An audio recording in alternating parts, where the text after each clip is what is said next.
C'est la seule ville, c'est le seul maire, Moshe Leon, qui dit qu'il veut avoir ici sur Jérusalem des familles francophones, une alia de France qui est une belle alia. Il y met énormément d'énergie, d'activité, de budget. C'est aussi émouvant pour nous de se retrouver là-bas sur place et de rencontrer les familles. Et je pense que pour elle, c'est aussi très important de voir que la vie continue, que c'est plus important que tout, qu'on prépare et qu'on encourage les Olim à venir et d'aller les voir sur place, de se rendre compte un petit peu de tout ce qu'elles attendent et de les préparer au mieux. C'est ce qui va être très important aussi aujourd'hui.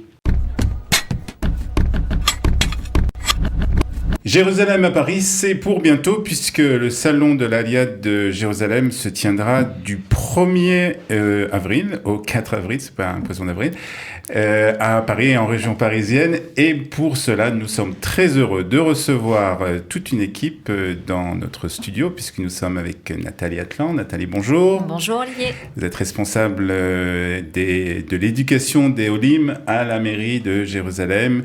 Nous sommes aussi avec Eva Cohen, la directrice du hub de Kalita.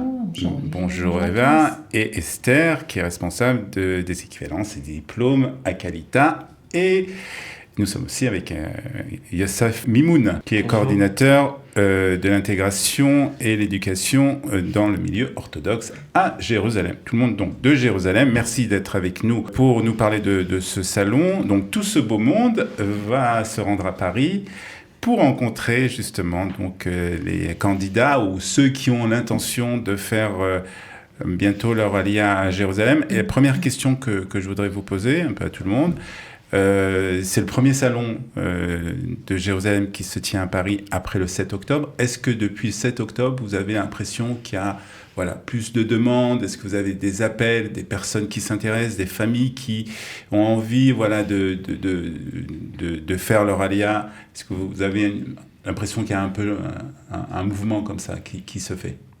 Ces derniers mois, j'ai reçu beaucoup de demandes, en effet, venant de jeunes, en fait, qui commençaient leurs études et qui seraient intéressés soit à des passerelles, soit à venir étudier en fait en Israël. Donc déjà, des jeunes qui se projettent, qui ont commencé, ou qui, avant de commencer, déjà s'intéressent à savoir comment ça se passe en Israël pour les diplômes et si au terme de leurs études ou si au milieu de leurs études, ils peuvent venir en Israël. Est-ce qu'au niveau des familles, vous avez l'impression que ça change? Voilà, justement, c'était un point que, par rapport à la période de l'année dernière, en général, c'était plutôt des personnes de troisième âge ou des jeunes. Et là, justement, on voit une augmentation dans des demandes de familles à venir en Israël. Eva, au niveau de l'emploi, est-ce qu'il y a des gens qui se disent, qui commencent à vérifier s'il y a des emplois, s'il y a des possibilités de travail? Oui, d'abord, on avait vu beaucoup de familles déjà en décembre lors du dernier salon de l'Agence juive. Ces gens-là sont restés en contact avec nous. Ce qu'il faut dire, c'est pas des gens qui ont peut-être un projet immédiat, mais c'est pas grave, bien au contraire, une alia, et surtout dans le domaine de l'emploi. Plus elle est préparée, mieux ça vaut. Et oui, on sera bien entendu présent avec 3 conseillers dans le domaine de l'emploi, tout précisément sur Jérusalem, dans des domaines qu'on n'avait pas avant. Donc oui, c'est le moment de se préparer et de venir.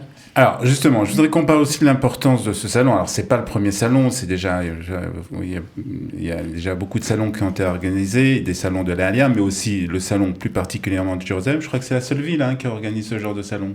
C'est la seule ville, c'est le seul maire, Moshe Leon, qui dit qu'il veut avoir ici sur Jérusalem des familles francophones, une alia de France qui est une belle alia. Et il y met énormément d'énergie, d'activité, de budget. Une volonté vraiment d'investir. Une volonté concrète qui se traduit en plan de travail. Alors c'est quoi l'importance de ce salon? De ce salon en général, de ce salon aussi en particulier? Je crois que, d'abord pour nous c'est important parce que comme tu l'as souligné tout à l'heure Olivier, c'est la première fois qu'on va venir à la rencontre des familles après le 7 octobre. Donc c'est aussi émouvant pour nous de se retrouver là-bas sur place et de rencontrer les familles. Et je pense que pour elles, c'est aussi très important de nous rencontrer, de voir un petit peu comment ça se passe pour nous ici en Israël, mais de voir que la vie continue, que c'est plus important que tout, qu'on prépare et qu'on encourage les Olim à venir. Moi, j'ai rencontré énormément de familles ces derniers temps aussi par Zoom.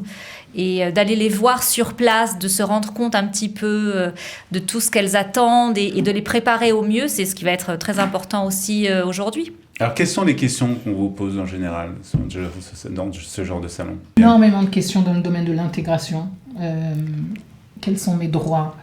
Dans quel quartier vais-je habiter? Le fait que sur la mairie de Jérusalem, il y a énormément d'acteurs francophones, ça aide énormément puisque les gens peuvent donner beaucoup de détails. Les services qui sont sur la mairie et sur Kalita, entre autres dans le domaine des droits, énormément de personnes demandent est-ce que j'ai le droit à des subventions, est-ce que j'ai le droit à des réductions. Dans le domaine de l'emploi, est-ce que je peux me reconvertir, est-ce que mon travail, mon métier en Israël est reconnu, donc ça va automatiquement passer par la reconnaissance de diplôme ou encore des professions réglementées. Quel va être mon salaire? Et bien entendu, beaucoup de questions dans le domaine de l'éducation. Bien sûr. C'est les mêmes préoccupations aussi dans le milieu orthodoxe, Yosef? Oui, bien sûr. Sur tout ce qui est la vie quotidienne, c'est les questions de tout le monde, que ce soit l'éducation, l'emploi, le choix des quartiers, les écoles. Voilà, peut-être c'est un peu plus... Alors, comment ça se passe, ce genre de salon? D'abord, il y a 4 dates, 4 rendez-vous. On peut les citer, Paris 19e, Paris 16e, Saint-Brice et Charenton. L'Est et l'Ouest de Paris, et puis bien entendu Paris même. Comment ça se passe au niveau du déroulement peut-être déjà? Alors, au niveau de la prise de rendez-vous, il y a un lien, là, dans la description, via lequel, en fait, on peut prendre rendez-vous d'après la région dans laquelle on veut se rendre. Donc, justement, on vient à votre rencontre, on vient à la rencontre des communautés, justement, pour être plus proche. C'est pas un seul salon, c'est plusieurs salons dans les communautés. Plus proche de vous, c'est aussi à des horaires qui sont assez agréables, c'est-à-dire en fin de journée. D'accord. On est là à partir de 16h jusqu'à 20h. Donc, après le travail, on peut venir plus facilement. Donc, on prend rendez-vous sur le lien d'après et l'endroit où on veut se rendre et l'heure qui nous convient, bien entendu. Et aussi un rendez-vous, en fait, par délégué. C'est-à-dire qu'il faut prendre plusieurs rendez-vous. C'est pas un seul rendez-vous avec Esther, avec Nathalie. On va en prendre plusieurs dans le même... Donc, on a donc l'éducation avec Nathalie, le milieu orthodoxe avec Yosef, l'emploi avec Eva. L'emploi, orientation professionnelle, développement high-tech, biotech, pharmatech par le département du développement de Jérusalem. C'est une nouveauté aussi, il faut on en parlera peut-être.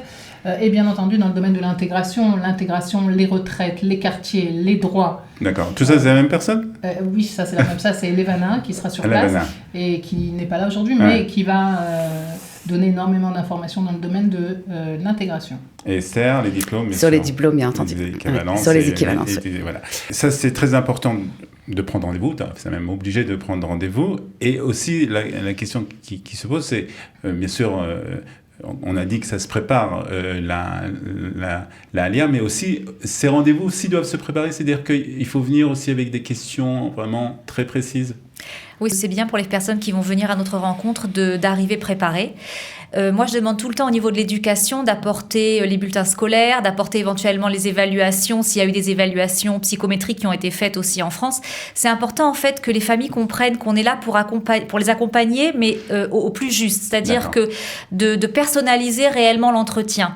Alors, c'est un petit peu difficile quand ils viennent comme ça, juste une première fois nous voir, mais on essaye d'apporter les réponses les plus précises possibles par rapport, moi je parle au niveau de l'éducation, donc par rapport à l'enfant dont on va parler, par rapport à la famille en général, et donc c'est important qu'elles viennent prêtes. Donc au niveau de l'éducation, si elles peuvent apporter tous les documents qu'elles ont à leur possession, c'est très bien. Aussi, du point de vue des diplômes, je suppose que c'est très important. Ouais, c'est très important, surtout que maintenant, ça fait déjà plusieurs années qu'on peut se préparer avant la Aliyah, à savoir déposer un dossier avant de venir.